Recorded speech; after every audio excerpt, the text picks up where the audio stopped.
Alligators living in New York sewers has been one of the oldest urban legends in American history. The legend goes that in New York, a colony of alligators introduced by pet owners live in the sewers beneath. These alligators were discarded by their owners as hatchlings by being flushed down toilets. Over time, the alligators grew in numbers and became a stable population. Rumors suggest that these alligators are albino, mutated, and even giant. While this seems like a crazy story, there surprisingly is a lot of truth tied to these claims.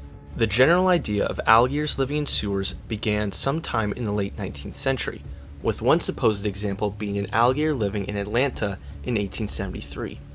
Quote, "It is said to flow at ease in the sewer running from the American Hotel down by the residence of Postmaster Denning." Later on in that century, claims of many alligators living in the sewers of a few states such as Georgia, Texas, and New Jersey began to spread. The most compelling evidence of an alligator actually being found in a sewer is from a story in the New York Times during 1907. In it, a few sewer workers found a strange object in the sewers. The superintendent of the Kearny Street Department, Charles Gids, picked up the object but soon dropped it when it bit his hand. Quote, "Workmen then examined the object, which proved to be a young alligator about 18 inches long. It had nipped Gids in the right hand but inflicted little injury. It was learned later that the alligator had escaped a week ago from freeholder John W. Roach, and who welcomed its return with many thanks." One of the stranger stories I found was supposedly the suggestion of alligators being used to clean New York sewer pipes, as it was done successfully in Florida. Quote, "The idea is to start an alligator through the sewer head first. Being in a position a little too complicated to turn around, the animal will crawl until he reaches a manhole. A rope is to be tied around the alligator's body, and as he moves, he will drag a scraper."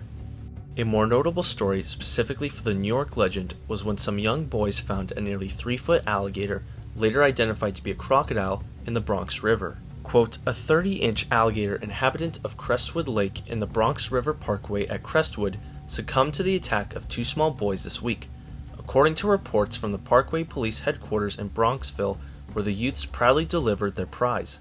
When the boys talked to police, they explained there were multiple alligators in the Bronx River. A police expedition occurred to catch the remaining reptiles, but none were found. It also appeared the crocodile they caught was just an escaped pet." Still, by this time, the notion of alligators living in sewers or New York was already something people were aware of. However, it would be an incredible encounter in 1935 when the legend of sewer gators would explode. In 1935 Harlem, teenagers were shoveling snow into a manhole. One of the teens, 16-year-old Salvatore Condalucci, saw something strange in the sewers. Quote, "Suddenly there were signs of clogging 10 feet below, where the manhole drop merged with a dark conduit leading to the river. Salvatore yelled, 'Hey you guys, wait a minute,' and got down on his knees to see what was the trouble. He soon realized what he saw was a decent-sized American alligator.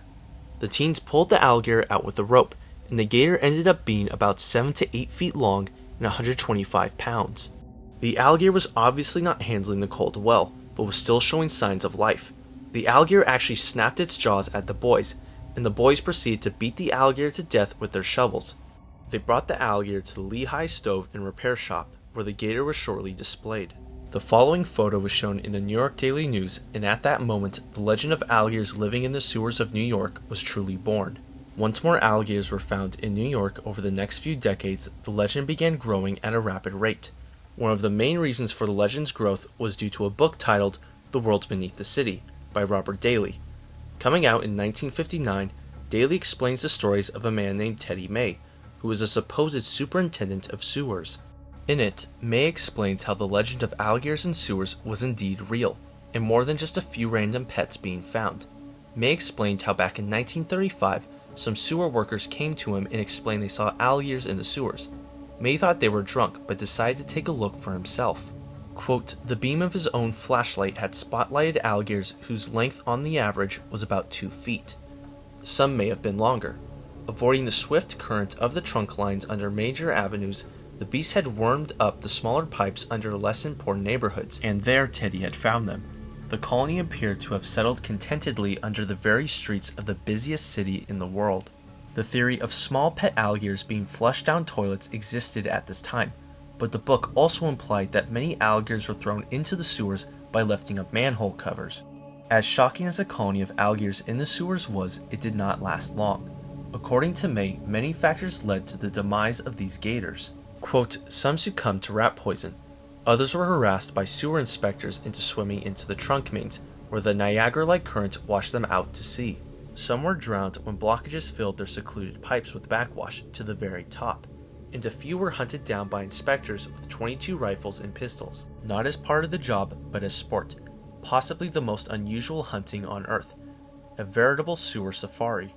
Ever since the Harlem incident, Teddy May's claims and a few more alligators being found in New York, the myth of alligators living in the sewers has stayed popular in American folklore. With all these alligators being found in New York, an obvious question comes to mind. Where did all these alligators come from? No crocodilians are native to the northeastern part of the United States, so they must have been brought there.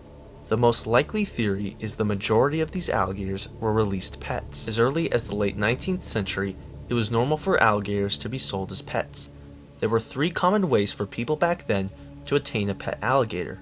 The first way was more tourist-based. Say if a person from the north was visiting the south and entered a store selling hatchling alligators as pets. The person would then buy the gator and bring it back up north with them. The second way was to have an alligator shipped to you. Much like what was shown in an early episode of Leave It to Beaver, there were many ads in the past saying they'd ship a live alligator to you. The third method was to simply enter a pet store that sold alligators and buy them there. As you can tell, it used to be a lot easier for people to have exotic animals like alligators as pets. No matter how these owners got the reptile, many were not prepared to take care of the large creature it would turn into.